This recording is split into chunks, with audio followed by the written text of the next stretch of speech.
अस्मद्गुरुभ्यो नमः।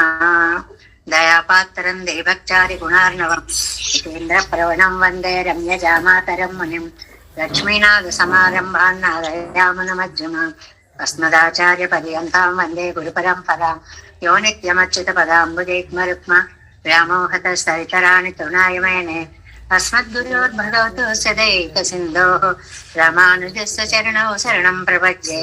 माता पिता योतयस्तनया विभूतिः सर्वं यदेव नियमेन मदन्वयानाम् आद्यस्य न कुलपतेर्वकुलाभिरामं श्रीमत्तदङ्ग्रीगणं प्रणमामि मूर्ध्ना भूतं सरस्य महदाह्वय भट्टनाथ श्रीभक्तिसारकुलशेखर योगवाहान् भक्ताङ्गिरेणु परकालयतीन्द्रमिश्रान् श्रीमत्पराङ्कुशमनं प्रणतोऽस्मि नित्यम् नादं पङ्कजनेत्र राम यमुना वास्तव्यमालाधर योगेन्द्रं कुरुकेशचन्द्रजलधिं गोविन्दकूराधिपौ भट्टार्यं निगमान्तयोगी जगदाचार्यौ स कृष्णद्वयौ वन्दे माधव पद्मनाभ सुमनक्कोले स देवाधिपान् नमो वेदान्तवेद्याय जगन्मङ्गलहेतवे यस्य वाक् अमृतासारपूरितं भुवनत्रयं वेदान्तवेद्यामृतवासेः वेदार्थसारामृतपौरमग्र्यम् आदाय वर्षन्तमहं प्रपद्ये कारुण्यपूर्णं कल्वैरिदासं श्रीमत्कृष्णसमाह्वाय नमो यामुनसोनवे यत्कटाक्षणलक्ष्याणां सुलभ श्रीधर सदा श्रीकृष्णपादपादाब्जे नमामि शिरसा सदा यत्प्रसादप्रभावेन सर्वसिद्धिरवोन्मम लोकाचार्याय गुरवे कृष्णपादस्य सोनवे संसारभोविसन्दष्ट जीवजीवातवे नमः। श्रुत्यर्धसारजनकं स्मृतिबालमित्रं पद्मोल्लसद्भगवदङ्घ्रिपुराणबन्धं ज्ञानादिराजमभयप्रदराजपुत्रम् अस्मद्गुरुं परमकारुणिकं नमामि। द्राविडाम्नाय हृदयं गुरुपर्वक्रमागतं रम्यजामातृदेवेन दर्शितं कृष्णसोनुना सुन्दरजामातृमुनेः प्रपद्ये चरणाम्बुजं संसारार्णवसम्मग्नजन्तुसन्तारपोतकम् नमोऽस्तु देवराजाय चतुर्ग्रामनिवासिने रामानुजाय दासस्य सुताय गुणशालिने नमः श्रीशैलनाथाय कुन्तीनगरजन्मने प्रसादलब्ध परमप्राप्य कैङ्कर्यशालिने श्रीशैलेश दयापात्रं दीभक्त्यादिगुणार्णवं यतीन्द्रप्रवणं वन्दे रम्य जामातरं मुनिम्। श्रीरङ्गसिंहगिरिदेशिकपादसेवा प्राप्ताखिल द्रविडवेदरहस्य जातं श्रीगौतमान्वयजमाश्रितभागधेयं गोपालदेशिकमहं शरणं प्रपच्ये कौशिकान्वय सञ्जातं वेङ्कटार्युतनोभवं वेदान्ताचार्य सत्शिष्यमुळे वर्लुमहम्मजे श्रीमद्वेङ्कटरङ्गार्य शिष्यं सत्शिष्यसेवदिं श्रीलक्ष्मणार्य विबुधं संश्रये देवि देत्तये ओमस्मद्गुरुभ्यो नमः।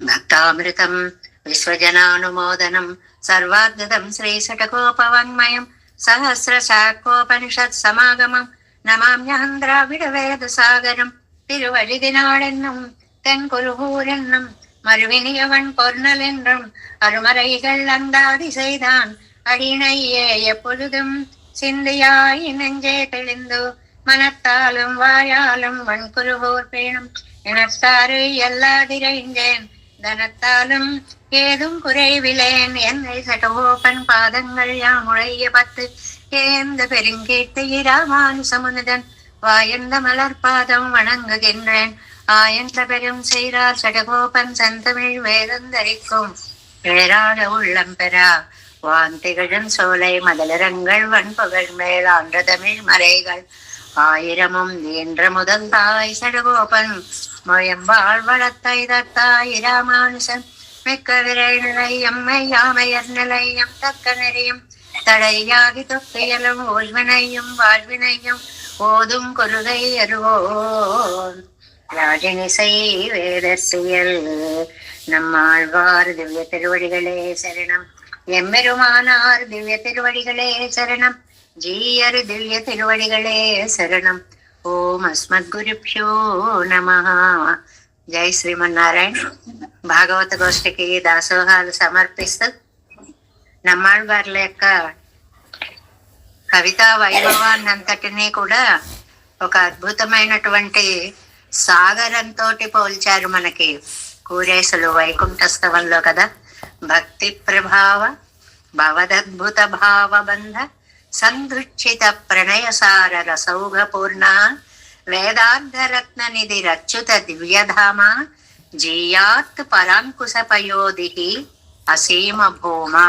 చాలా అద్భుతమైనటువంటి శ్లోకాలుగా అనిపిస్తూ ఉంటాయి. వైకుంఠస్తవంలో కూరేసులు చెప్పినటువంటి ఇది భక్తి ప్రభావం, ఆ భక్తితోటి ఒక భవబంధము, అందులో స్నేహం అనేటువంటి సారము, దానితో వేదార్థాలన్నీ రత్నాలు. అంటే ఒక సముద్రానికి ఉండే గుణాలన్నిటినీ ఈ శ్లోకంలో మనకి చెప్పారు. అచ్యుత దివ్యధామ, ఆ పెరుమాళ్ళ యొక్క దివ్యమైనటువంటి ధామం, అది అసీమ భూమ, హద్దులేనటువంటి విశాలమైనటువంటి భూమి. ఏమిటది?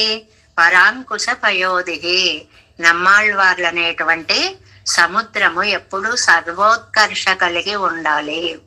అంటే జాజ్వల్యమానంగా వెలిగిపోతూ ఉండాలి అని. మనకి భక్తి ఎక్కువైతే భావబంధం ఎక్కువ అవుతుంది అని.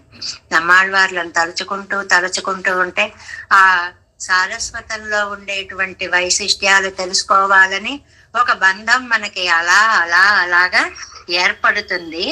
అది భగవద్ విషయం అయినప్పుడు, అది వేదార్థం అయినప్పుడు, అందులో వేదంలో రత్నాల్లాగా ఒక్కొక్క శ్లోకము మనకి దర్శనీయం అవుతున్నప్పుడు నమ్మాళ్ళవార్లే ఒక సముద్రంగా మనకి కనిపిస్తూ ఉంటారు. అలాంటి అత్యద్భుతమైనటువంటి నమ్మాళ్ళవార్లు అనుగ్రహించినటువంటి తిరువరుత్తం దివ్య ప్రబంధం ఋగ్వేద సారం, దానిలో మనం 83వ పాసురంలోకి ప్రవేశించాము.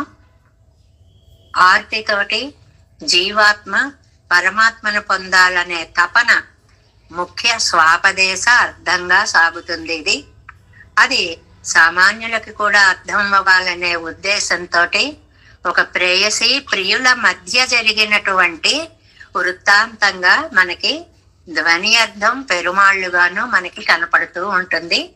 అందులో విరహావస్థ ఎక్కువగా వర్ణించబడుతూ ఉంటుంది. ఎందువల్ల అంటే పెరుమాళ్ళకి దూరమైనటువంటి నమ్మాళ్ళవార్ల యొక్క ఆర్తి, దానికి విరహావస్థ అని పెట్టారు. ఈ విరహావస్థ వచ్చినప్పుడు లోకంలో ఎవరికి వారికి ఆ స్వానుభవంలో చాలా ఉండొచ్చు. అవి ఏమిటి అంటే కామోద్దీపకము అనేటువంటిది కలిగినప్పుడు కొన్ని గుణాలు ఆ శరీరంలో కలిగిస్తాయి. ఒకటేంటే దేన్ని పట్టించుకోకుండా ఉండడం, దేని మీద దృష్టి లేకుండా అన్యమనస్కంగా ఉండడము అనేటువంటిది మొదటిది. రెండవది వైవర్ణ్యం, వెలవెలపోతూ ఉండడం, దేహానికి కాంతి అనేటువంటిది పోతుంది అని. అలాగే దేహం కృషించిపోతూ ఉంటుంది, సన్నగా అయిపోతూ ఉంటారు, బెంగ పెట్టేసుకోవడం వల్ల సన్నగా అయిపోతూ ఉంటారు అని. అయ్యో ఇంకా ఎప్పుడొస్తావు అని పాటలుగానో మాటలుగానో భావాలుగానో బయటికి వ్యక్తపరుస్తూ ఉంటారు. వీటన్నిటినీ కావ్యాలలో మన్మథావస్థలు అంటారు. వాటిని ఆళ్వారి నాయకికి ఇక్కడ అప్లై చేసి అన్నమాట. అలా మనం సమన్వయించుకోవాలి. అంటే పరాంకుశ నాయకి ప్రియుడైన పెరుమాళ్ళకి దూరమైనప్పుడు పడేటువంటి బాధలలో అసలే తాను బాధపడుతుంటే చుట్టూ ఉన్న వాతావరణం మరింత బాధపడుతుంది ఆ విరహ దశలో ఉన్నప్పుడు. అందులో మొదటివాడు చంద్రుణ్ణి తీసుకోండి. ఆయన వచ్చాడు అంటే అయ్యో నీలో ఉన్న వెన్నెల ఇద్దరం కలిసి ఉన్నప్పుడు ఆనందం కలిగించింది, ఇప్పుడు దుఃఖంగా ఉందే అని చంద్రుణ్ణి. మలయం మారుతాన్ని, ఆహా ఈ చల్లదనం అప్పుడు ఆనందాన్ని ఇచ్చింది, ఇప్పుడు ఇది వేడిగా కాగిపోతోంది అనేటువంటి భావాన్ని. అలాగే ఇవాళ మనకి క్రౌంచ పక్షి అనేటువంటి ఒక పక్షి చేసేటువంటి నాదం, అది ఎంత బాధ పెడుతుంది అని.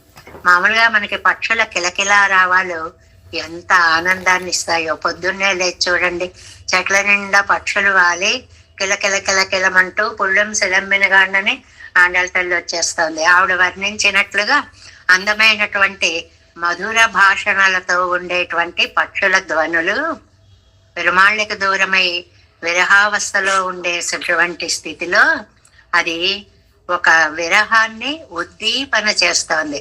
అబ్బా వినలేకపోతున్నా, ఇది విన్న కొద్దీ తట్టుకోలేకపోతున్నా అని ఒక క్రౌంచ పక్షి చేసేటువంటి నాదాన్ని విరహోద్దీపన నాదంగా ఇవాళ పాసురంలో మనకి చెప్తున్నారు. 83వ పాసురం తిరువిరుత్తం. விளரி குரலன்றில் மென்படை மேகின்ற முன்றில் பெண்ணை முளரி குரம்பை இதுவாக முகில் வண்ணன் பேர் கிளறி கிளறி பிதத்தும் மில்லாவியும் நைவுமெல்லாம் தளரிக்குலோ அறியேன் ఉయ్యలాదిత్తై అలుకే. విళరి అనేది ఒక రాగం పేరండి. రాగం పేరు ఒకటిని మనకి సంగీతంలో మామూలుగా సప్తస్వరాలు అని ఉన్నాయి. ఏమిటి అవి? సరిగమ పదని అని. సరిగమ పదనికి వాటన్నిటికీ ఆ సా అంటే అది అబ్రివేషన్, మళ్ళీ దానికి ఒక షా అంటే షడ్జం అని పేరు. షట్ జం 6 యొక్క సారంగా మూలం మిగిలిన 6 స్వరాలకి మూల కందకంగా ఉంటుంది. అందులోంచి పుట్టినటువంటి చాలా మంది దీన్ని సంగీత విద్వాంసులు కూడా తెలియక షడ్జమం అంటుంటారు. షడ్జమం కాదు, దాన్ని షడ్జం 6 నుంచి పుట్టిన సారమైన అక్షరం అనాలన్నమాట. అది సా అంటే షడ్జం అని అర్థం. రీ అంటే అది వృషభం అని అర్థం. మనకి శంకరాభరణం సినిమాలో చూడండి, అదే వృషభం అంటాడు. తెలియపోతే నోరు మూసు కూర్చోగానే ఏదో ఒకటి మాట్లాడక అంటాడు చూడండి. అలాగే ఇది రిషభం అన్నమాట. ఇందులో మళ్ళీ 2 భేదాలు ఉంటాయి ఈ సప్తస్వరాల్లో. వాటన్నిటినీ అదొక ప్రత్యేక శాస్త్రం అనుకోండి. గా అంటే గాంధారం అని అర్థం, గా అంటే. అలాగే మా అంటే మధ్యమం అని అర్థం. పా అంటే పంచమం అని అర్థం. దైవతం, ద అంటే దైవతం. ఇవాళ ఈ శ్లోకంలో మనకి దైవతం సరి గమ పద, ఆ దా యొక్క వైశిష్ట్యాన్ని, దాని స్థానం, దానితో వచ్చే రాగాలు, దాని వైశిష్ట్యం చెప్పేటువంటిది దాన్ని దైవతం. నీ అంటే నిషాదం. మళ్ళీ ఆ నిషాదంలో ఏదో కాకలి నిషాదాలు అది ఇది ఏవో 2 ఉన్నాయి, అవి ఇవని చెప్తారు అనుకోండి వాళ్ళు. మనకు అవన్నీ తెలియవు. ఆ సప్తస్వరాలు క్రమక్రమంగా 7 స్వరాలుగా చెప్పబడుతూ తమిళంలోకి వచ్చేటప్పటికి వాటికి పేర్లు పెట్టారండి. మొదటిది కురల్, 2 తుత్తం, 3 కైకిళై, 4 ఉజై, 5 ఇళి. ఇవాళ ఈ దైవతం అనే దానికి విళరి. ఈ పాసురంలో మొదటి పదం ఉందే అది దైవతాన్ని చెప్పేది. సరిగమ పద దా దా అక్కడికి వచ్చాడు, దాన్ని దైవతం అంటారనమాట. అది విళరి. తర్వాత తారస్తాయి అని చెప్పి వాటిని ఈ ఒక్కొక్క పక్షి ఒక్కొక్క ధ్వని చేస్తుంది అని అది కూడా ఉందండి. పిక కూజతి పంచమం అంటారు. పికమేమో పంచమ స్వరంలో కూస్తుంది అని. చాలా అందంగా ఒక్కొక్క దానికి ఒక్కొక్క పక్షులు అవి అంత డీటెయిల్డ్ గా తెలియవు కానీ అలా చెప్తూ ఉంటారు. అందులో క్రౌంచ క్వణతి మధ్యమం. క్రౌంచ పక్షి మధ్యమాన్ని చెప్తుందండి, మా అనేటువంటి దాన్ని. అంటే మనకి పక్షులు కూసేటప్పుడు సంగీతం తెలిసినటువంటి వాళ్ళు అది ఏ శృతిలో అందుకుంటోంది టక్కుమని చెప్పగలుగుతున్నారనమాట. ఇవాళ మన పక్షి అండ్రిల్ అనేటువంటి పక్షి. అండ్రిల్ అంటే క్రౌంచ పక్షి అని అర్థం. దీని మనకి రామాయణ ఆవిర్భావంకి మూలమైన పక్షిగా కదా. మా నిషాద ప్రతిష్టాంత్వ మగమః శాశ్వతీ సమాహ యత్ క్రౌంచ మిథునాదేకం అవధి కామమోహితం. క్రౌంచ మిథునము అని అక్కడ చెప్తారు ఆ పక్షిని గురించి. దాన్ని తమిళంలో అండ్రిల్ అంటారు అన్నమాట. దాన్ని అది పలికేటువంటి ధ్వని మధ్యమాన్ని విళరి అంటారు. తమిళంలో విళరి అంటారు. ఇలాంటివన్నీ కూడా ఈ వ్యాఖ్యానాల వల్ల మనం ఒక్కొక్క పదమో అక్షరమో తెలుసుకోగలుగుతాము అన్నమాట. అలాంటి అందమైనటువంటి పక్షి కూస్తోంది విళరి. ఇది ఒక రాగానికి పేరండి విళరి. అండ్రిల్ అనే పక్షి కూస్తోంది అని. ఇందులో విళరి అనే రాగం కలిగిన కురల్, కురల్ అంటే స్వరం అన్నమాట. అండ్రిల్ అది కూసేటువంటి పక్షి పేరు క్రౌంచ పక్షి. అంటే అది ఏమని అనేటప్పటికి అదేదో కొంచెం ఉద్వేగంగా మనస్సుకి ఉత్సాహం కాదు, అయ్యో దూరమయ్యానే అన్నదాన్ని స్ఫురింపచేసేలాంటి శబ్దంగా ఈ వినే వాళ్ళకి అనిపిస్తుంది అన్నమాట. మెల్పెడై అది ఎప్పుడు కూడా జంటగా ఉంటాయిటండి ఆ పక్షులు. ఇది ఒక విశేషం. ఈ అన్నిల్ పక్షులు, క్రౌంచ పక్షులు మనకి రామాయణంలో క్రౌంచ మిథునాత్ ఏకమవధి, క్రౌంచ పక్షుల జంటలో నుంచి ఒకటి విడదీసామంటారు. అవి ఎప్పుడు జంటగానే ఉంటాయిటండి, ఎక్కడికి వెళ్ళినా జంటగానే పెడతాయి. ఒక్కొక్కటి ఒకదాన్ని ఒకటి విడిచి ఉండవటండి. అలాంటిది అవి ఎక్కడుంటాయిట ఎక్కువగా? మేఘేంద్ర మున్నిల్ పెన్నై ముళరి కురంబై, ఒక ముంగిట్లో తాటి చెట్లు ఉంటాయి చూడండి, ఎక్కువగా తాటి చెట్ల మీద వాలుతూ ఉంటాయిటండి ఈ అండ్రిల్ అనేటువంటి పక్షులు. ఈదువాగా ఇలా ఎగురుతూ మళ్ళీ అరుస్తూ ఆ క్రౌంచ పక్షిని చూడడం వల్ల, దాని స్వరాన్ని వినడం వల్ల ముగిల్ వண்ணన్ పేరు కిళరి పిదత్తుం, కాలవర మేఘశ్యాముడైనటువంటి స్వామి యొక్క తిరునామాలని గొంతెత్తి పలవరించినంతగా వినపడింది తండ్రి పరాంకుశ నాయికకి. మనకి తిరువాహిమడిలో కూడా చెప్తారు, కണ്ണన్ నామమే కుడలి చొల్లి అని, ఆయన యొక్క నామాన్నే గొణిగి చెప్తుంది అని అక్కడ వ్యాఖ్యానంలో చాలా చక్కగా చెప్తారు. గొణగడం అంటే ఏమిటండి? వినపడకుండా అండాన్ని కదా, ఏదో గొణుక్కుంటోంది అంటాం మనం. అలాగట ఈ పక్షిట ఏంటి కృష్ణ అనద్దంటావా? కృష్ణ అనద్దంటే అనంలే, కృష్ణనామని నీకంత కోపమని నాకేం తెలుసు, కృష్ణ అని ఎప్పుడు అన్నాం. కృష్ణ ఎందుకంటానమ్మా కృష్ణ అని అంటూ 10 సార్లు అంటుంది. అది గొణిగి చెప్పడము అనేటువంటిది అనమాట. అది వినేటప్పటికీ ఈవిడికి మెల్లావియం ప్రాణం కృషించిపోతోంది. ఒక్కసారి వెళ్ళానంటే ఇన్నిసార్లు అంటావా నువ్వు అని. ఎల్లాం తళరిన్కొలో, ఇంత అలసట ఇలా ఉన్నప్పుడు ఈ తయ్యలుక్కు ఉయ్యల్లావదు. అబ్బా, ఇది బ్రతకడానిక అంటే ఆ శబ్దం బ్రతికిస్తుందా? ప్రేమగా ఉన్నప్పుడు అదే శబ్దం, ఆ నామం వింటే ప్రాణాలు వస్తాయని మనకి తేర్పారయ్యామనేలో పేరు సొల్లి అని చెప్పారు, నామాలు చెప్పమని. అదే విరహావస్థలో ఉన్నప్పుడు ఒక్కొక్కసారి అదే నామము చాలా దుఃఖాన్ని కలిగిస్తుంది అని. ఇది సఖి బాధపడుతూ చెప్పేటువంటి పాసురంగా చెప్తారు. ఈ మన్మథావస్థలు కలిగినప్పుడు ఇంత అయిపోయింది, ఇంకా ప్రాణాలు ఉంటాయో ఉండవో అన్నంత దాకా వచ్చింది మా సఖి. అమ్మా అది కూడా అయిపోయాక వస్తాడేమో అంటోంది ఈవిడ ఇందులో ఈ పాసురంలో. అది కూడా అయిపోయాక వస్తాడంటే ఆ ప్రాణాలు కాస్త ఉన్నలోపు వస్తే ఆనందంగానే, అవి లేకుండా వస్తే ఏం లాభము అని బాధపడ్డము అనమాట.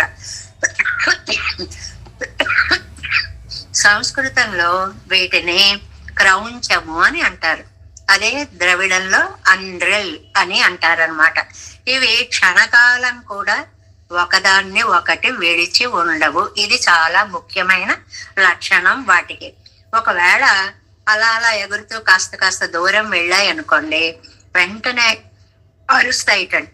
అవి అరిచి 2-3 సార్లు అరిచేటప్పటికి రెండవది బదులిచ్చి మళ్ళీ దగ్గరకు వచ్చేస్తుందట.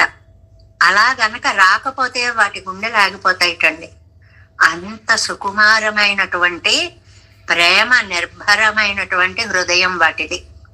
అందుకని ఆ పక్షిని ఇక్కడ చెప్పారనమాట. మనకి చక్రవాక పక్షుల్ని కూడా ఇలాగే చెప్తారండి. వాటిని కూడా అండ్రిల్ అనే మాటకి చెప్పుకోవచ్చు అని వ్యాఖ్యానంలో అన్నారు. చక్రవాక పక్షులు కూడా అవి ఒకదాన్ని ఒకటి విడిచి ఎప్పుడు ఉండలేవు అని. వీటి యొక్క స్వరాలు ఆమోద్దీపకంగా ఉంటాయి, ప్రేమని రెట్టింపు చేస్తాయి అనేటువంటిది తిరుమంగయ్యాళ్వార్లు కూడా వారి గ్రంథాల్లో చాలా పాసురాల్లో మనకి ఈ పక్షుల్ని రిఫరెన్స్ కి ఇస్తూ ఉంటారు అన్నమాట. అందులో ఇవాల్టి ఈ పక్షి ఈ మధ్యమ స్వరంలో పలికేటువంటి ఈ రాగము అబ్బో నా మనస్సుని బాధ పెట్టేస్తోంది. ఇది దీనికి తామర తూడులు పువ్వులు తెచ్చి గూళ్ళు కట్టడం వాటి యొక్క ఇదిటండి. అంటే సౌకుమార్యమే రూపం దాల్చినట్లుగా ఉండేటువంటి పక్షుల యొక్క జంట అంటారనమాట. అంటే స్వాపదేశార్థం ఏమిటి దీనికి? భగవద్ అనుభవాన్ని పొందలేదని ఆళ్వార్లు బాధపడిపోతుంటే భక్తులు సఖీ స్థానంలో చెప్తున్నారనమాట. ఆ భక్తులందరూ కూడా అయ్యో పెరుమాళ్ళకి బాధ కలిగించేవన్నీ ఇంకా ఇంకా చుట్టూ వినపడుతున్నాయి, ఏ పేరు చెప్పడాలో, ఏ భజనలు చేయడాల్లో, ఏ ఘంటానాదాలో ఇలాంటివన్నీ పెరుమాళ్ళ యొక్క సంబంధించినటువంటి శబ్దాలన్నీ వినపడి పాపం ఇంకా బాధపడుతున్నాయి, పెడుతున్నాయి మా ఇష్ట సఖిని. అమ్మో ఎలా తట్టుకుంటారో ఆళ్వార్లు, పెరుమాళ్ళు ఎప్పటికొస్తారో, అసలు వస్తారో రారో బాబు అని అండం ఇందులో స్వాపదేశార్థంగా చెప్తారు. దీనికి రామాయణంలో కూడా ఏమన్నా ఉందండి అని నంజీయరు భట్టర్ వారిని ప్రశ్న వేశారటండి. ఇలాగ పక్షులతో సంబంధం, అసలు రామాయణం అంటేనే పక్షి సంజాతము అని చెప్పి మా ఆచార్యులు శ్రీమాన్ కులపచులు గోపాలాచార్య స్వామి వారండి శ్రీమద్ రామాయణంలో పక్షుల చరిత్ర అని చెప్పి అద్భుత సమన్వయం అండి. ఒక ఉపన్యాసం ఉంటుంది వారు అనుగ్రహించింది. అసలు వాల్మీకిగా పుట్టడానికి ఒక పక్షి ఎలా కారణమైంది, మొదటి పాయింట్. ఆ వాల్మీకి రామాయణాన్ని రచించడానికి మానిషాద అనే పక్షి ఎలా కారణమైంది, తర్వాత అన్ని కాండలలోనూ ఎక్కడెక్కడ ఏ ఏ పక్షులు ఎలా ఎలా వచ్చాయి అనేటువంటి దాన్ని పక్షులతో సమన్వయం చేస్తూ చాలా అద్భుతంగా చెప్తారండి. అలాగా ఇక్కడ ఈ పక్షి కూత బాధ పెట్టడము అనేది రామాయణానికి మనం ఎక్కడైనా లింక్ చేసుకోవచ్చా అని ఆర్టికల్ వాళ్ళు అడుగుతూ ఉంటారు కదండి, ఏమండి దీన్ని దాంతో సమన్వయించుకోవచ్చా అని మనం అనుకుంటూ ఉంటాం కదా గోష్ఠిలో. అలాంటి వాళ్ళకు కూడా ఒక చక్కని సూచన చేశారండి. ఏమిటి అంటే, లక్ష్మణుడు సీతమ్మ వారిని అడవిలో అన్నగారు ఆజ్ఞ చేత వదిలిపెట్టి వెళ్ళిపోయాడు. ఆవిడ ఏడ్చి స్పృహ తప్పిపోయి పడిపోయింది. ఆ సమయంలో వాల్మీకి మహర్షి అక్కడికి వచ్చారు. అప్పుడు వాల్మీకి మహర్షి పొందినటువంటి మానసిక స్థితి ఇవాళ పరాంకుశ నాయకి యొక్క స్థితి. అంటే ఈ రమణీయమైనటువంటి ఈ అడవిలో ఇలాంటి చోట ఇలా అమ్మవారు సీతామ్మవారు ఇంత విరహ వ్యధన అనుభవిస్తూ ఇలా పడి ఉందే అని వాల్మీకి హృదయం యొక్క శోకము ఈ క్రౌంచ పక్షితోటి పోల్చుకోవచ్చు అనేటువంటి అద్భుతమైన సమన్వయాన్ని కూడా పెద్దలు మనకి అందించారు. అది ఆ తర్వాత ఏదో ఇంకా కొంత చర్చ చేశారు అనుకోండి. క్రౌంచ పక్షి అది ఇళ్ళ ముందు అసలు తాటి చెట్లు ఉండొచ్చా ఉండకూడదా అది ఇది అని చెప్పి సాధ్యమైనంత వరకు తాటిని మనకి సంప్రదాయజ్ఞులందరూ తమోగుణ భరితమైన ఆహారంగా భావిస్తారండి. అందువల్ల తాటి కళ్ళుని ఎలా భావిస్తారో, అది ఎలాగైతే ప్రేరణ కలిగిస్తుందో దైహికంగా, దాని సంబంధిత ఆహారాలు కూడా అలాంటి గుణాలనే ఇస్తాయి అనేటువంటిది ఒక సంప్రదాయంగా ఉండడం వల్ల పూర్వీకులైనటువంటి పెద్దలు ఎవ్వరూ కూడా తాటి ముంజలు తినడం గాని అవన్నీ చేసేవారు కాదు. ఇప్పుడు అది చెప్తే అది కష్టంగానూ ఉంటుంది.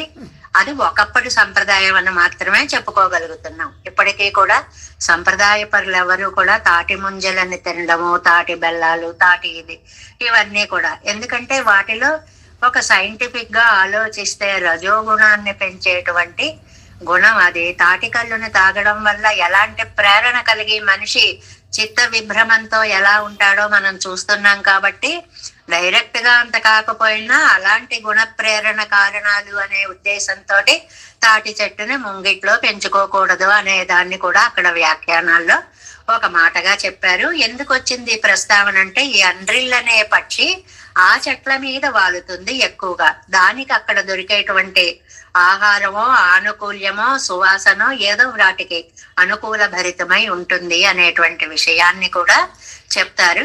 మనకి ఇంతవరకు పోవాలి మనము అని భావిస్తే ఇవాళ పెరుమాళ్ళకి దూరమైనటువంటి మానసిక స్థితిలో ఉన్నప్పుడు అది ఆయనకు సంబంధించిన ఏదైనా సరే భక్తుల హృదయాలని కాస్త బాధ పెడుతుంది.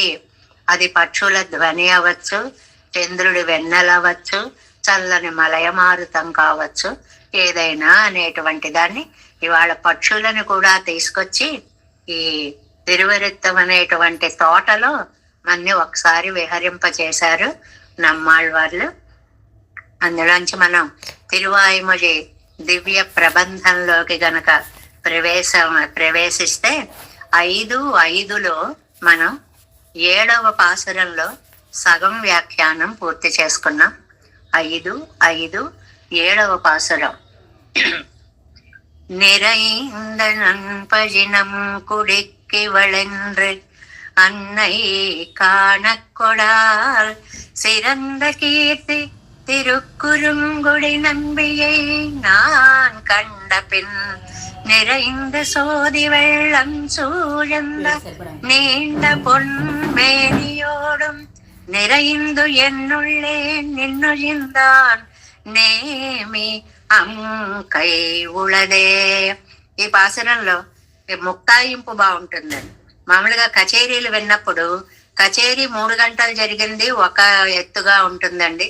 చివరికి వచ్చేటప్పటికి అది ఊపు అందుకొని రాగాలు తాళాలు వాటికి చివర వేసేటువంటి అద్భుతమైనటువంటి స్వరకల్పనలు, ముక్తాయింపులు, ముగింపుగా ఇచ్చేటువంటి లయ విన్యాసాలు ఇవన్నీ ఎంత అందంగా ఉంటాయో పాసురం అంతా చెప్పి నేమి అంకై ఉళదే ఇవన్నిటితోటే భరించలేకపోతుంటే అబ్బా చేతిలో చక్రాయుధం ఒకటమ్మా అని ఆ సుదర్శనాన్ని ముగింపుగా చెప్తారు అన్నమాట. ఈ పాసురంలో మనం ఏమని చెప్పుకున్నాము సారాంశంగా, ఈ అమ్మాయి వల్ల మా ఇంటికి మా వంశానికి చాలా చెడ్డ పేరు వస్తుంది. అయ్యో ఏదైనా సరే పరమాత్మ చేస్తాడు అని నమ్ముకొని ఉండాలి గాని మన ప్రయత్నం మనం చేస్తామని నమ్ముకోవచ్చమ్మా, అది తప్పు కదా అని దాన్ని కూరేసులు పెరుమాళ్లే వివాహం చేస్తారు నా పుత్రులకని ఒక అధ్యవసాయంతో ఉన్నారు అని అదొకటి చెప్పారు. ధర్మరాజు పాతక భీతి పోవాలి అంటే నువ్వు ఇలా చెయ్యి ఇలా చెయ్యని యమధర్మరాజు చెప్పాడు అని అదొక ఉదాహరణని చెప్పారు. చెప్తూ సర్వధర్మాన్ పరిత్యజ్య అనే సారాంశాన్ని ఇందులోకి తీసుకొచ్చారు. నిన్న కాస్త అది లోతుగా వెళ్ళిపోవడంలో టైం కూడా చూసుకోలేదు, 10 నిమిషాలు దాటిపోయానని తర్వాత పెద్దలు గుర్తు చేశారనుకోండి.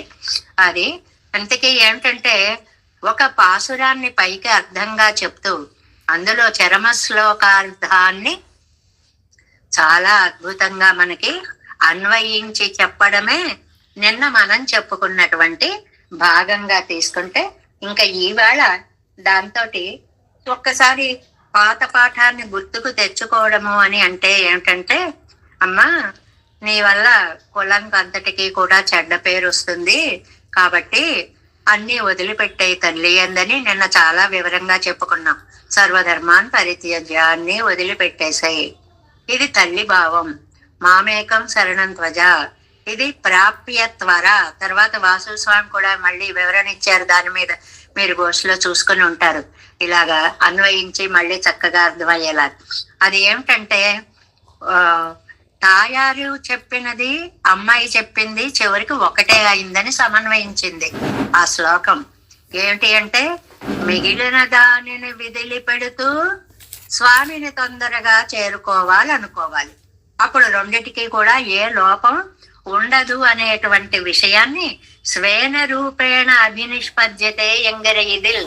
స్వేన రూపము అన్నదాన్ని కూడా మనం 3 విశేషణాలు చెప్పుకున్నామండి. నేను చాలా స్పష్టంగా చెప్పుకున్నాము. ఏమిటా 3 విశేషణాలు అంటే అపహత పాత్మత్వాది గుణాలు, గుణాష్టకము అనేటువంటిది ఒకటి చెప్పుకున్నాము. రెండవదేమో శేషత్వ పారతంత్రాలు ఆత్మకి స్వరూపం అని చెప్పుకున్నాము. మూడవదేమో పరభక్తి పరజ్ఞాన పరమాభక్తులు, ఇవి ఆత్మ గుణాలు. చాలా మంచి పాయింట్ నిన్న మనం వారు అడిగారు కూడాను, చాలా చక్కగా నోట్ చేసుకుని. అలాగా ఇవి ఆత్మకు ఉండేటువంటి లక్షణాలు. ఈ లక్షణాలని మనం అలవరుచుకున్న వాటిని ప్రాక్టికల్ గా చూపించాలి అనేటువంటిది అందులో చెప్పినటువంటి సారాంశంగా మనకి కనిపిస్తుంది. దాని కంటిన్యూషన్ 177వ పేజీలో. ఇప్పుడు మనం చెప్పుకున్నదే ముందంతా చెప్పేశాను. ఆ వాక్యాలు ఇప్పుడు చదువుకుని ఒకసారి అలా వెళ్ళిపోదాం. కర్తవ్యాంశంగళిలే லேயும் உபாய புத்தி பிறக்கிறதோ என்று துணைக்கென்னு வேண்டும்படியா இருக்கும் உபேயத்தை பார்த்தால் அகம் சர்వం కరిష్యామి ఎంగడిపడియే విడలావదన్నెల్లయ్యా ఇరుక్కుం. ఇది నిన్న చెప్పుకున్నాం మనం. ఏమిటంటే అన్ని ధర్మాలు వదిలిపెట్టేయడం ధర్మం అయితే అన్ని నేనే చేస్తాను లక్ష్మణస్వామి అన్నాడు కదండి. మరి అది ధర్మం ఎలా అవుతుంది అంటే కర్తృత్వ భావం లేకుండా చెయ్యాలి అనేటువంటిది దానివల్ల మనకి తెలిసేటువంటి సందేశం అన్నమాట.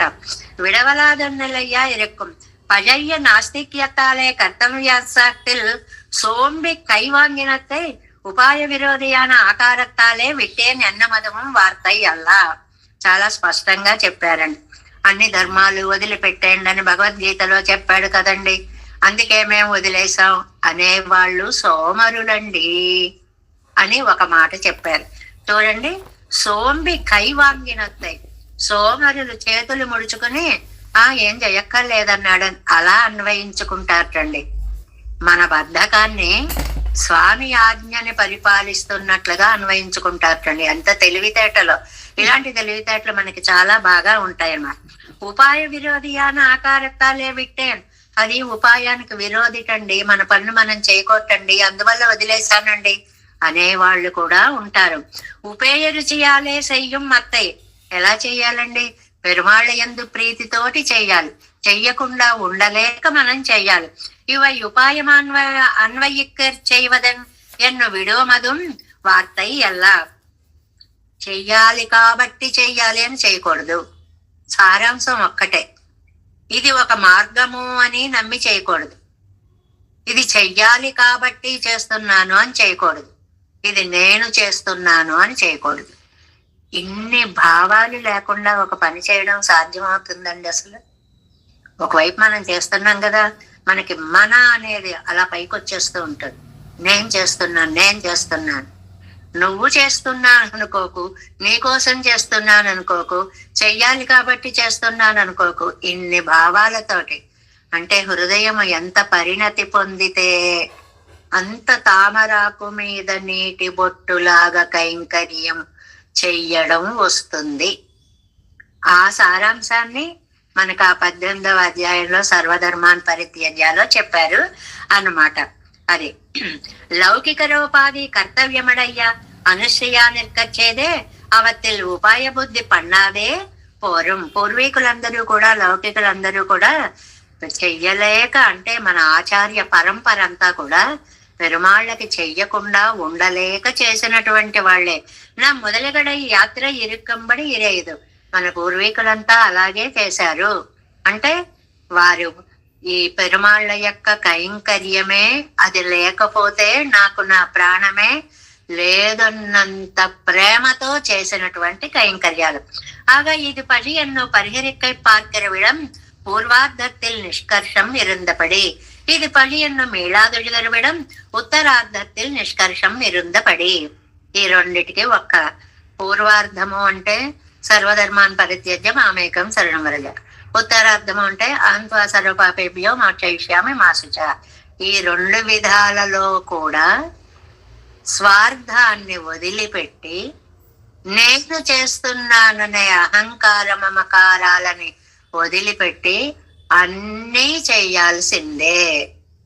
ధర్మాన్ని ఆచరించవలసినదే అని చాలా నిష్కర్షగా ఆ శ్లోకానికి అద్భుతమైనటువంటి వ్యాఖ్యానాన్ని ఇక్కడ ఇచ్చారండి. ఈ పాసురంలో వైశిష్ట్యము చరమ శ్లోక వ్యాఖ్యానము అన్నమాట. అది మాత్రం గుర్తుపెట్టుకుంటే చాలు. తర్వాత సిరంద ఇత్యాది తగదియాయిరిందళ్ల కీర్తియుడయ్య తిరుక్కురంగడి నంబియై. అతిశయకరుడైనటువంటి స్వామి, ఆయన చూస్తే చూపు తిప్పుకోలేనటువంటి స్వామి, లోకాన్ని కటాక్షించేటువంటి సౌందర్య మూర్తి. అలాంటి తిరుక్కురుంగుడి నంబినే నాన్ కండపిన్ అకీర్తియోపాధి అంగుత్తై కుచ్చిరందనాన్ కండపిన్. ఆ భగవంతుణ్ణి నేను చూసిన తరువాత నా అదృష్టం కొద్దీ నేను వెళ్ళి తిరుక్కురంగుడి నంబిని సేవించానండి. యశసా జనకాత్మజ ప్రమేయం హితత్తేజయంగరపడియే அவனுக்கு అక్కైత్యోపాధి తన్నొట్టై సంబంధం ఏత్తమాంబడి ఇరిక్కుం అవళిరే. ఎంత చక్కగా చెప్పారు. పరంకుశనాయికి కాసేపు సీతాదేవి అయిపోయారండి. సీతాదేవి అయిపోయి సీతాదేవి చేరడం వల్లే రామచంద్ర స్వామి గొప్పతనం అంత గొప్పదైంది. అదే కదండి త్యాగరాజస్వామి వారు మా జానకిని చెట్టపట్టగా మహారాజు అయ్యావయ్యా అని చెప్పారు అని చెప్పుకున్నామే. అలాగా మారీచుడు చెప్పాడండి రావణాసురుడితోటి ఈ మాట. మనవాళ్ళు ముద్దు కొద్దీ మావాడు కాబట్టి అని ముద్దు కొద్దీ ప్రేమ కొద్దీ గౌరవం కొద్దీ పొగడ్డాలు గొప్ప కాదండి. మనకి ఎవరు శత్రువులో వాళ్ళు మనని పొగిడితే అది నిజమైన పొగడత. ఈ మారీచుడు రావణాసురుడితో చెప్తాడు, అయ్యా నువ్వు రాముడు అంటే ఏమనుకుంటున్నావో చాలా గొప్పవాడు. ఆ గొప్పతనానికి ఇంకో గొప్పతనం తోడైంది. అప్రమేయం హి తత్తేజ, కొలతకి అందని తేజస్సు. ఎస్ సా జనకాత్మజ, ఆవిడని చేపట్టాడు, దాంతో వెలిగిపోతున్నాడు అని చెప్పినట్లుగా ఇదెందుకు ఇక్కడ కలిపారు? పరాంకుశ నాయకి పైగా నేను కూడా వెళ్ళి చూసా ఆ స్వామిని. ఎంత గర్వంగా చెప్పుకుంటుందో. నేను చూసేటప్పటికి మరీ మెరిసిపోతున్నాడండి. ఇది ఒక ఆనందం అన్నమాట. అసలే అందగాడు, నేను కళ్ళ పడ్డాను, నా చూపుల్లో పడ్డాడు, ఇంకా మెరిసిపోతున్నాడు. ఇవన్నీ అందమైన చమత్కారాలైన సమన్వయాలు అన్నమాట. నిరైంద ఇచ్చాది గంగా తరంగ మధ్య వర్తిత్తారే పోలే తేజస్తరంగ మధ్య ఆయి తిరుపదు. అద్భుతమైన మాట అండి. ఉపమానం, గంగలో స్నానం చేస్తున్నారండి. గంగా తరంగ మధ్యంలో ములిగి లేచినప్పుడు ఆ జలాలు అలా ఒక్కసారి బిందువులు బిందువులుగా ఎలా దర్శిస్తాం మనం స్నానం చేసే వాళ్ళని నదిలో? అలాగట తేజస్తరంగాల మధ్యలో నమ్మాళ్ళవారు స్నానం చేస్తున్నారు. వడుగనంబి యొక్క ఆ తేజస్సు అనే సముద్రంలో నమ్మాళ్ళవార్లు స్నానం చేస్తుంటే ఆ బిందువులు అలాగా అటు ఇటు ఎంత అద్భుతంగా వర్ణించారో చూడండి. తేజస్సు నడువే వడువు ఉన్నే యమాయి తిరుపదు. ఆ తేజస్సులో అసలు స్వామి ఎక్కడ ఉన్నాడు? ఒక్కసారి ఇలా ములిగి ఇలా లేచి ఇలా అంటాడండి జుట్టు, ఆ నీళ్ళన్నీ ఇలా అయిపోతాయి. అప్పుడు మనిషి కనపడడానికి ఒక సెకండ్ పడుతుంది. వాటర్ ముందు కనపడుతుంది, మనిషి తర్వాత కనపడతాడు.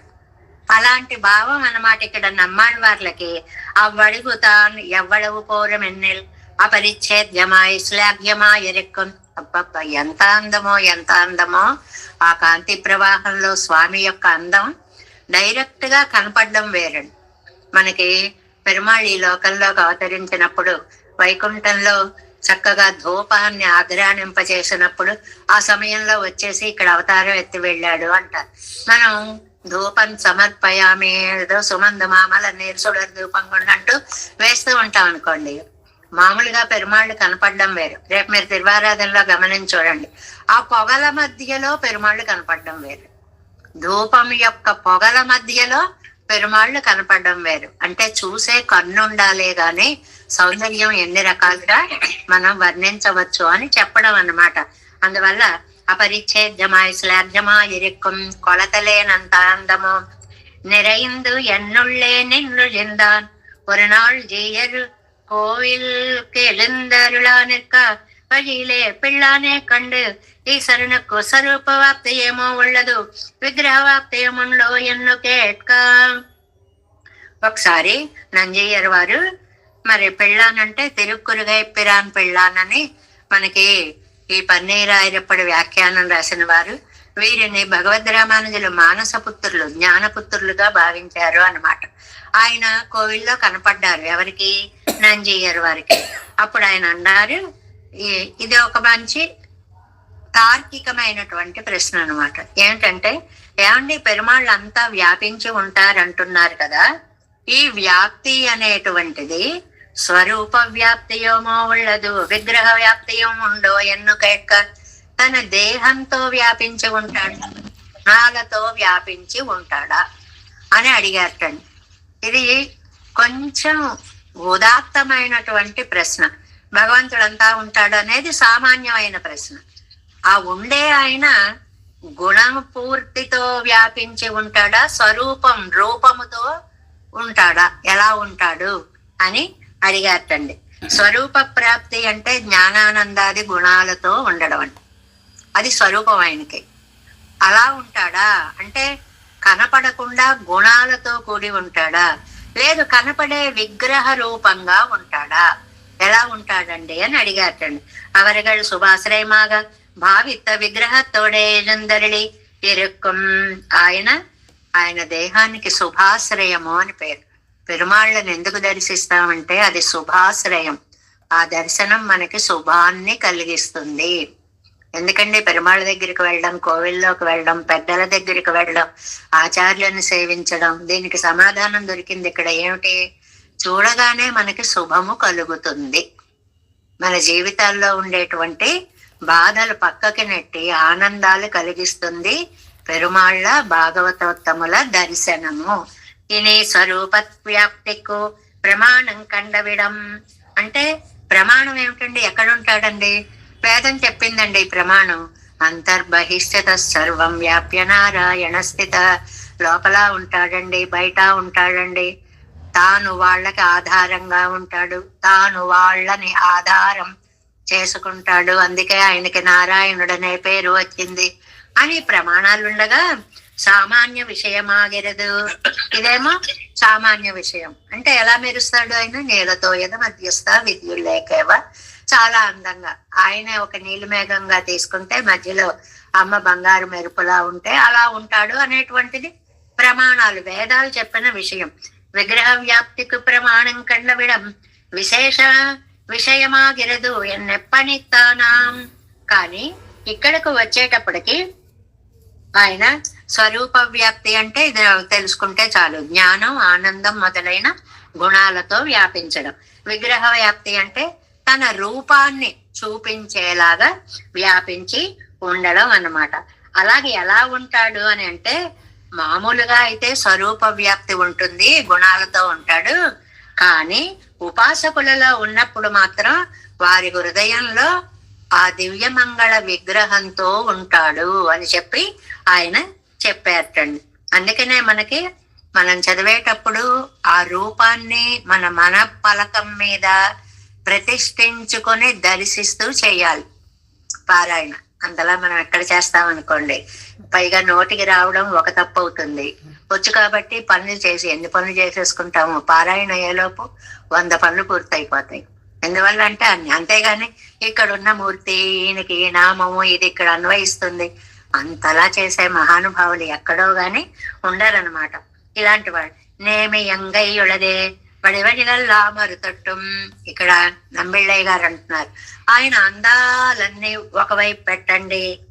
కయ్యం తిరువాజీమాన జగువరు తొట్టుమా ఇరుపదు. చేతిలో ధరించిన చక్రాయుధ సౌందర్యం ఒక్కటి ఒక ఎత్తు. అంత గొప్పగా మెరిసిపోతుందండి. ఆ తిప్పడంలో ఒక వయ్యారం అండి. ఇక్కడ చెయ్యి సౌందర్యం చూడాలా, చక్ర సౌందర్యం చూడాలా, అది తిరిగేటప్పుడు కాంతి సౌందర్యం చూడాలా. కళ్ళు తిప్పుకోలేనన్ని అందాలు ఒక చోట మూట కుట్టుకొని ఉన్నాయి. అవన్ కయ్యిల్ తిరువాడి పిడిత్తల నాగిల్ నాన్ పరిహరిత్తు మేళేనో. నాయిక అంటోంది అనమాట. Next page first line. అమ్మా, ఆయన చక్రంలో చెయ్యి ఆయన చేతిలో చక్రం కనపడకుండా చేయండి అమ్మా, నేను నా మనసు తిప్పేసుకుంటా. వాళ్ళ అమ్మగారితో అంటారు, నాకు ఆ చక్రధారి దర్శనం కాకుండా మీరు అడ్డుకోండి చూద్దాం, అప్పుడు నేను ఆయన గురించి బాధపడను. అవన్ కయ్యిలు తిరువాడి ఇరుక్క, చేతిలో చక్రం పెట్టి తిప్పేస్తూ ఉంటాడు. ఆ తిప్పడం నా మనస్సుని ఇలా తీసుకుని తిప్పేస్తున్నాడా అన్నట్లుగా నాకు అనిపిస్తూ ఉంది. ఎన్నాలే పడి కంజమీళపోమో.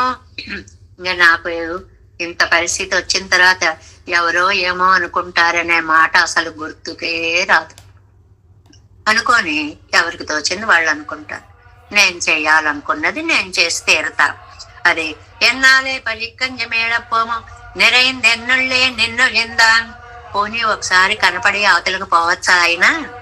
అలా కాదు, உங்கள் ஹிதவச்சனம் கேட்கைக்கு உள்ள అవకాశం ఇల్లాదపడి నిరైందు నింద్రాన్. నీ మాటలు నా చెవిని పడనివ్వట్లేదమ్మా. ఆయన ఏం చేశాడమ్మా, వచ్చి స్థిరంగా సెటిల్ అయిపోయాడు అక్కడ గుండెల్లో. ఒకసారి అలా కనపడిపోవచ్చా? అలా పోలేదు. ఇదిగో నేను ఇక్కడే ఉన్నా, ఇదిగో నా చక్రం చూడు, నా అందం చూడంటూ వేళ్ళు ఉనుకుని పోయి కూర్చున్నాడు, అక్కడ పాతుకుపోయి కూర్చున్నాడు.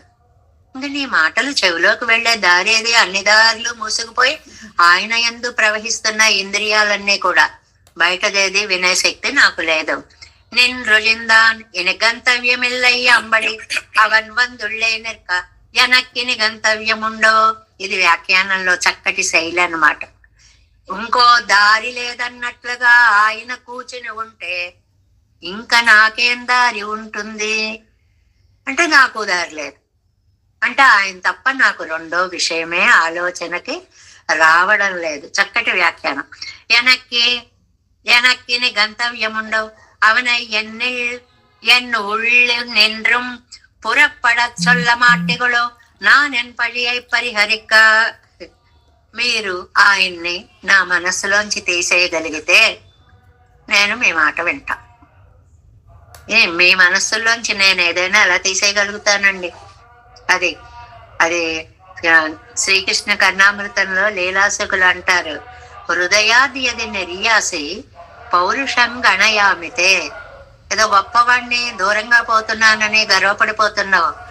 ఏది నా గుండెల్లోంచి దూరంగా పో చూద్దాం నీ గొప్పతనం, అప్పుడు నేను అర్థం చేసుకుంటాను. గుండెల్లోంచి దూరంగా ఎక్కడ పోతాడండి? అది ఒకళ్ళు తీసేస్తే పోగొడితే పోయేటువంటిది కాదు. మీరు నా మనసులో ఆయన రూపం రాకుండా చూడండి, అప్పుడు నేను మీ మాట వింటాను అని. వెరంపురత్తిలే ఆలత్తి వழிక్క వేండం. అసలు ఆ రూపాన్ని తలుచుకుంటే హారతి ఇవ్వాలనిపిస్తోంది, దిష్టి తీసేయాలనిపిస్తోంది, అంత అందం. మరేమో మీకు నా కళ్ళతో చూడడం చేత కాదు. మీరు నా కళ్ళతో చూస్తే వాడు ఎంత అందంగా ఉన్నాడో, ఆ కళ్ళు ఎలా ఎగరేస్తున్నాడో, ఆ చూపులు ఎలా తిప్పుతున్నాడో, ఆ చక్రం ఎలా తిప్పుతున్నాడో నా అనుభవం మీకు ఎప్పటికి వస్తుందమ్మా? కైలై తిరువాళీమానాల్ మేళపోమో. ఇవన్నీ ఒక ఎత్తు, ఆ చేతిలో చక్రం అందం ఒక ఎత్తు. ఇంకేం మనసు తిప్పుకోగలను నేను? అవనుడయ్యా నిరైవై కురైకవో ఎన్పది నిరై కురైకవో. అదే అబ్బా, ఎలా మరువగలను? అందాన్ని మరువనా? దానికి ప్రత్యేకతనిచ్చే చక్రాన్ని మరువనా? హృదయంలో స్థిరంగా నిలబడిపోయిన ప్రేమని మరువనా? ఇన్ని మరువలేనప్పుడు మీ మాటని నేను మరువగలడం సాధ్యం. ఇది పక్కకు పెట్టేస్తా. వాటిని మాత్రం నేను ఎట్టి పరిస్థితుల్లోనూ కూడా మరువలేను అనేటువంటి విషయాన్ని ఈ పాసురంలో చెప్తున్నారు. ఈ పాసురం యొక్క విశిష్టత చరమ శ్లోకార్థ వ్యాఖ్యానం. సర్వధర్మాన్ పరిత్యజ్య అనేటువంటి దాంట్లో నిన్న మనం స్పష్టంగా చెప్పుకున్నదే, మనం అన్నీ చెయ్యాలి, చేస్తున్నామన్న భావం విడిచిపెట్టి చెయ్యాలి.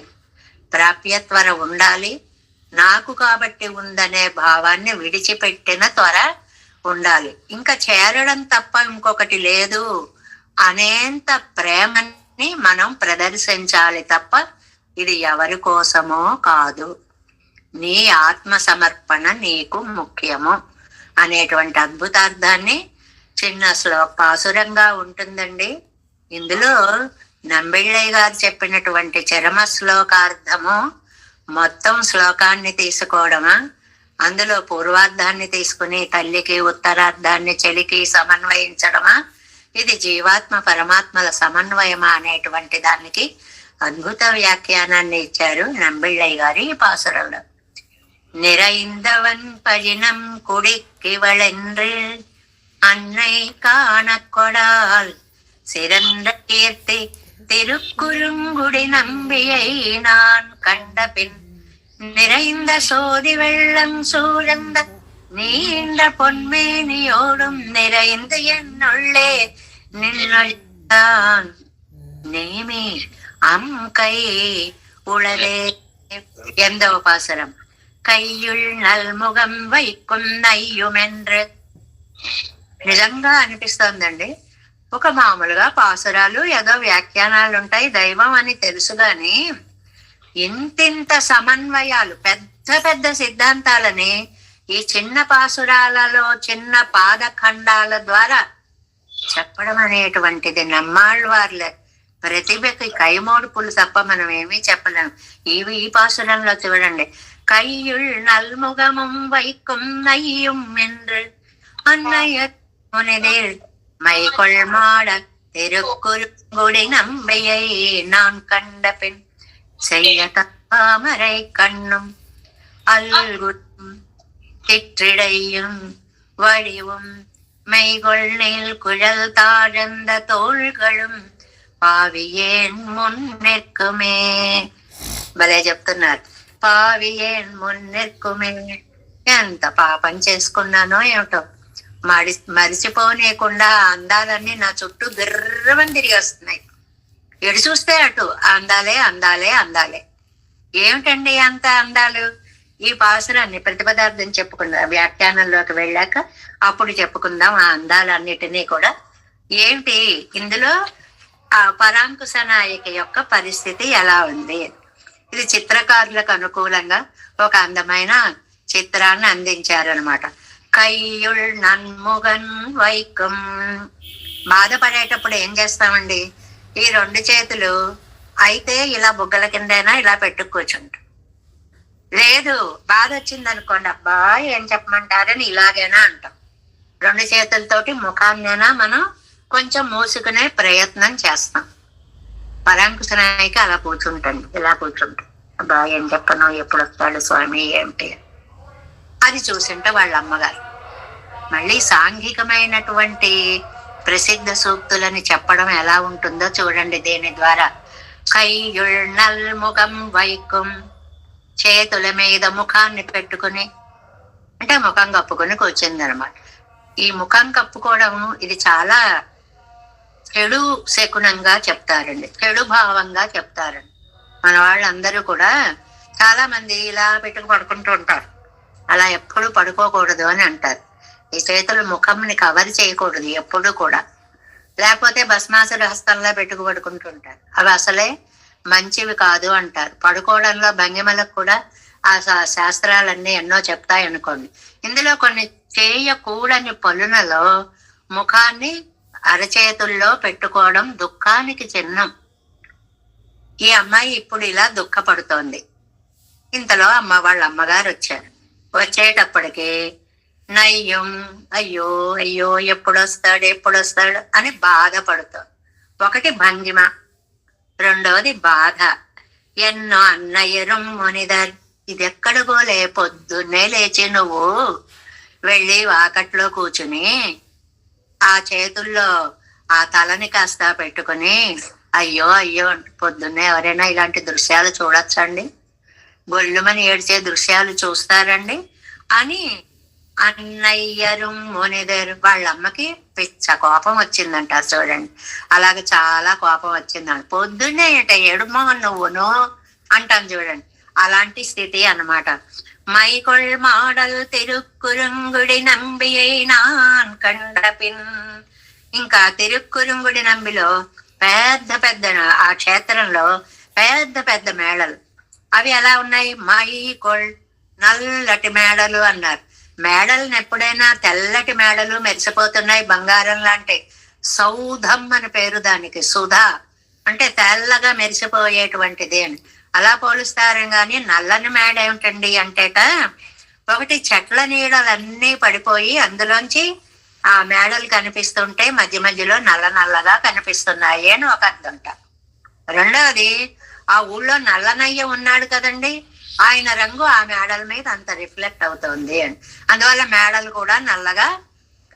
ఎంత నలుపు ఉంటే ఆ మేడలకు కూడా నల్ల రంగు కనపడేంత కాంతి బయటకు వస్తుందండి.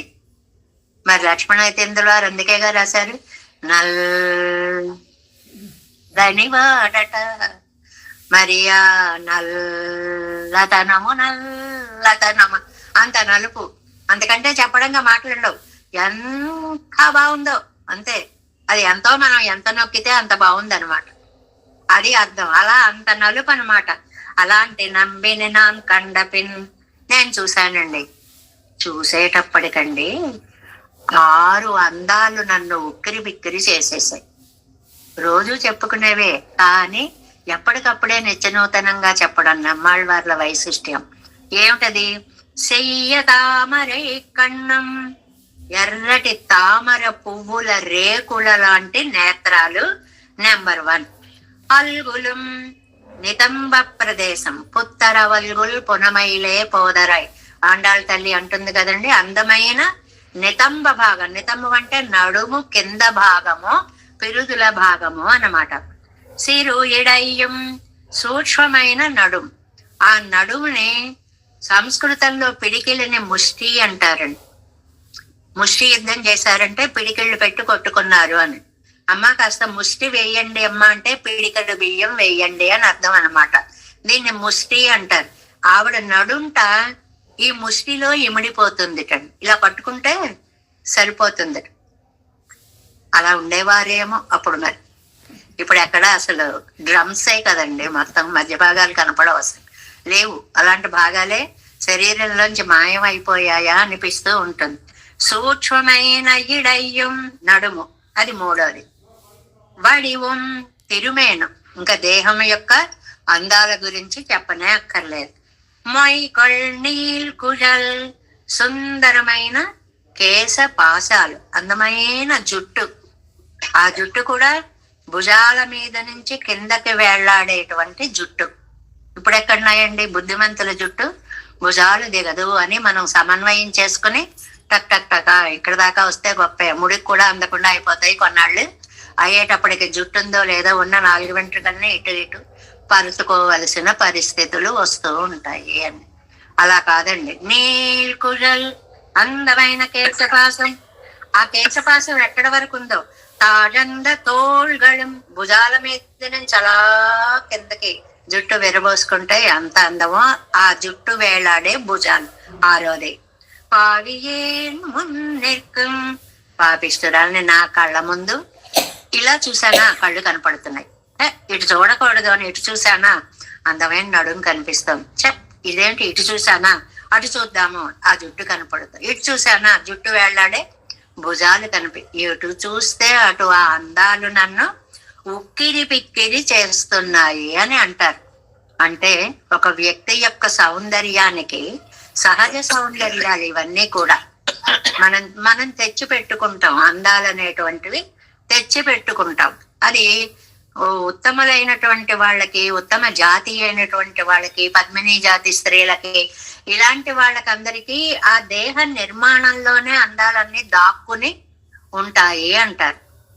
అందుకోసమని మనకి పెద్దలు, మీరు చక్కటి మాట మాట్లాడండి చాలు, అదే మీకు గొప్ప ఆభరణం, వేరే ఆభరణాలన్నీ చేయించుకోక్కర్లేదు అంటారు. మనకి రేడియోలో వినేవాళ్ళని చూడండి, చాలాసార్లు చెప్పుకుంటున్నాం. కేయూరాణి నభూషయంతి పురుషం హారాన చంద్రోజ్వల న స్నానం న విలేపనం న కుసుమం నాలంకృత మూర్ధజా వాణ్యేకా సమలం కరోతి పురుషం యా సంస్కృతా ధార్యతే చీయంతే కిల భూషణాని సతతం వాగ్భూషణం భూషణం. ఎంత మంచి శ్లోకం అండి. మంచి మాటే మనకి ఆభరణం. నోటిని ఇష్టం వచ్చినట్లు ప్రయోగించకుండా ఉండడమే. నువ్వు మొత్తం 7 వారాల నగలు పైకి వేసుకున్నా కూడా అది నీకు అందాన్ని ఇచ్చేది కాదు అని ఒక్కొక్కటే. ఓ రోజుకి 10 సార్లు స్నానం అండి, నాకు శుభ్రం ఎక్కువండి, చేప ములుగుతుందయ్యా, జీవితం అంతా ములుగుతూనే ఉంటుంది. దాని స్నానంకి ఎంత విలువ, నీ స్నానంకి అంతే విలువ. ఇవేవి కాదు ఆభరణాలు. వాణి ఏకా సమలంకరోతి పురుషం యా సంస్కృతాధార్యతే చీయంతే కలు భూషణాన్ని సతతం. చక్కటి మాట మాట్లాడండి, అదే జీవితానికి అద్భుతమైనటువంటి ఆభరణము అని చెప్పినట్లుగా ఈ లౌకిక ఆభరణాలు కాదండి, సంస్కరింపబడిన వాక్కు ఉండాలి. మరి అవి ఎవరికండి? అది ఆ రూపమే అంత ఆభరణాత్మకంగా ఉన్నవాడు స్వామి. అలాంటి స్వామి నా కళ్ళని, నా కంటి చుట్టూ నేను ఎటు చూస్తే అటు అగ్రత పృష్ఠతశ్చైవ అన్నట్లుగా ఆవేళ అర్జునుడికి కృష్ణుడు కనపడ్డట్టుగా ముందు వెనక పక్కల అంతా కూడా నీ దివ్య మంగళ విగ్రహమే నాకు దర్శనమిస్తోంది. ఈ పరిస్థితిలో మా అమ్మ కోపిస్తే అది నా తప్ప, నేనేం చెయ్యను చెప్పు అని ఆళ్వార్ నాయక అంటున్నట్లుగా ఈ పాసరం ఉంటుంది.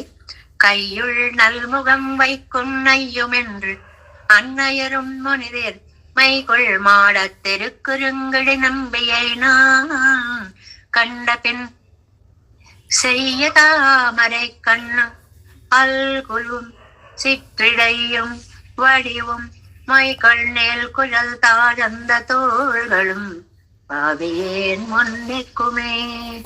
தேவேசம் கோலநாதம் நதைத மனசம் பத்மநாபன் ரமேசம் లోకార్యం కృష్ణయుగ్మేన చ నిగమశిరో యోగి భట్టారకౌ చ గోవిందం పూరనాదేన చ సహ కురు కేసేందు సింధుం యతీంద్రం మాగాధృద్యామునార్యౌ మమ హృది నిదదే రామ పద్మాక్షనాద తిరువరుణ్మాల్ సేన ముదలిసడ గోపన్నాదమన్ సీరియక్కొండ மணக்கால் நம்பி சென்றாமாள வந்தாள் குருமாலாதரர் குருகை பிறார் கம்மாமெதிராசர் கோவிந்தர் கூதேஸ் பட்டர் வேதாந்தமணி இரு கண்ணர்க்கம் உடைய நம்பிள்ளை இவர் ஈரளித்தற்கே எந்த மாதவர் பத்மநாபர் இவர் அருளாளர் திருவடி உண்டு தேவ பெருமாள் கை கொண்டருளும் திருமலையாழ்வார் பதங்கள் முன் என் உள் சேரந்தனவே. நமோஸ்து தேவராஜ.